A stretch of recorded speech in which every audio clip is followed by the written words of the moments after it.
How was Mike awesome? I loved Mike. He was, no pun intended, he was awesome. He was funny. DeVito didn't like him for some weird reason. I don't know, they didn't click, but I clicked with Mike. I just felt bad for what transpired to his death, because he was just such an awesome dude, and and I was always scared because he was always like, power bombing people outside the ring, and I'm like, I don't want to take that bump. I really don't. I would have took it, but I was just didn't want to take that bump, and it never transpired. I mean, we never got to that point, but he's just a tall dude, big, muscular guy.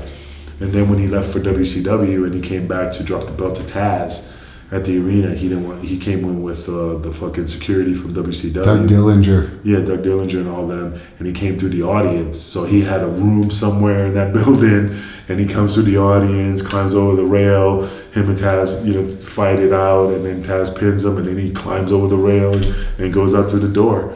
They didn't want to let him go, go into the back, because I heard a story that he thought the boys were gonna like beat him up or something, and I never had that intention. Like I said, that's between him and Paul.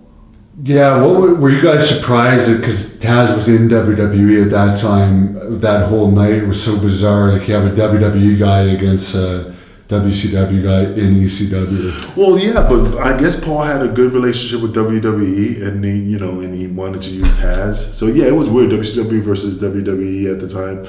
But it was just weird that that he just couldn't conversate with the boys because he was afraid that we were going to beat him up, and it was just how WCW allowed him to wrestle somebody from WWE to lose the belt. So that's the thing. But again, I don't know what was behind closed doors, how that was arranged. I just remember that day like it was yesterday. And I hope he made a lot of money in ECW, because they didn't really use him that well. But Billy Jack Haynes, of course, is a conspiracy theorist, and who knows if he'll ever get out of jail at this point. I doubt it. But he was telling me that he was friends with Mike Awesome, and he suspected it wasn't really a suicide.